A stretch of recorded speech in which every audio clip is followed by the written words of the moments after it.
나를 지배하는 보이지 않는 세계.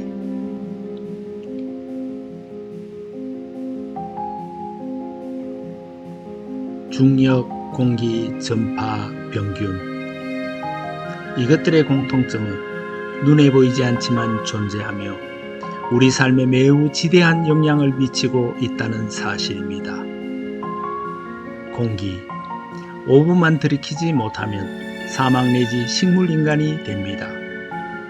중력. 중력의 법칙을 무시하면 언제나 대형 사고가 발생하지요. 병균.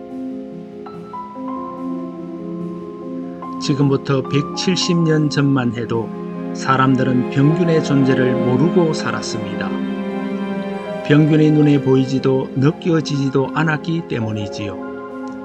그때 사람들이 얼마나 무모했는지 예를 하나 들어드립니다.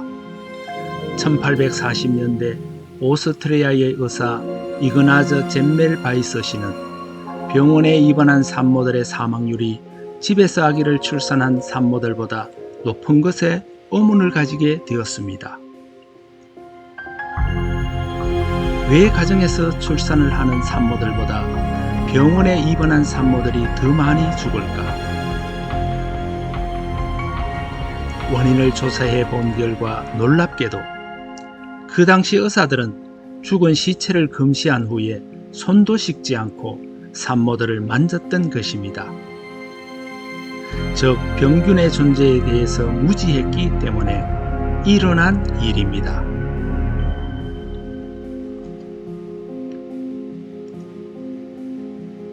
그래서 젬멜바이스는 새로운 규칙을 정했는데 모든 의사와 간호사들은 시체를 만진 다음에는 반드시 손을 깨끗이 씻은 후에 다른 환자들을 치료하게 하는 규칙이었습니다. 지금의 상식으로는 당연한 일인데 병균의 존재를 몰랐던 그때는 의사들조차 참으로 어처구니가 없는 일을 행했던 것입니다.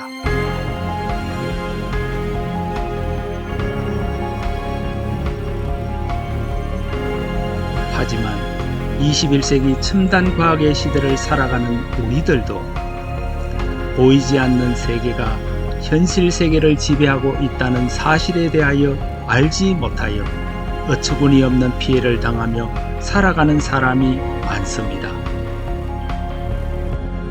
그것은 영의 세계에 대해 거의 알지 못한 채 살아가기 때문입니다.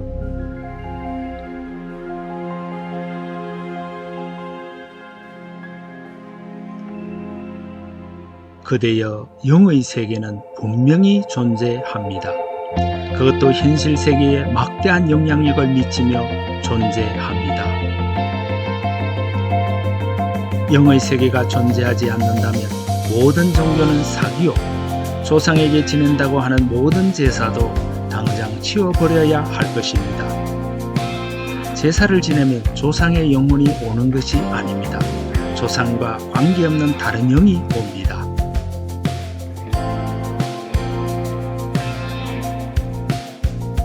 이 세상에는 영의 세계에 관련되어 있는 네 존재가 활동하는데 그것은 하나님과 사람 그리고 천사와 귀신입니다. 이 중에서 귀신은 타락한 천사로 그 인격이 악랄하게 변질되어 귀신의 목표는 사람들을 죽이고 불행하게 만들려는 것입니다. 그러므로 하나님께서는 사람이 귀신에게 제사하는 것을 철저히 금지하십니다. 제사를 지내는 것은 귀신을 불러들이는 것이 되기 때문입니다. 귀신은 사람이 자신을 섬겨주면 줄수록 더 많이 모여들고 자신을 두려워하면 할수록 그 사람에게 더 기막힌 영향력을 끼칠 수 있습니다. 주위에 조금만 주의 깊게 살펴보시면 귀신을 많이 섬긴 집안일수록 정신이 온전치 않는 사람이나 자식이 잘 안되는 집안이 있다는 것을 볼 수 있을 것입니다. 물론 교회 다니는 사람 중에도 영적으로 무지하면 귀신에게 당할 수 있습니다. 영의 세계는 생각 이상으로 현실 세계에 막대한 영향을 미치고 있습니다. 그러므로 사람은 영의 세계에 대해 바르게 가르쳐주는 교과서인 성경을 배워야 합니다.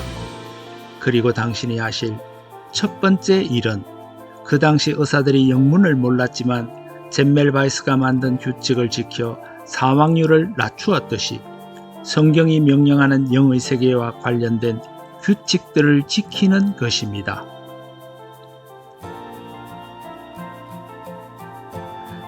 그리하면 당신의 삶 속에 모르고 당했던 많은 재앙이 현저히 감소될 것입니다. 보이지 않지만 세균이 사람을 죽일 수 있는 것처럼 보이지 않지만 귀신은 사람을 해칠 수 있습니다. 부디 예수님을 자신의 구주로 영접하여 예수님의 보호를 받으십시오. 예수님은 영의 세계에서 너무나도 확실한 보호자가 되십니다. 부디 예수님의 보호를 받으십시오. 예수님은 영의 세계에서 너무나도 확실한 보호자가 되어 주십니다.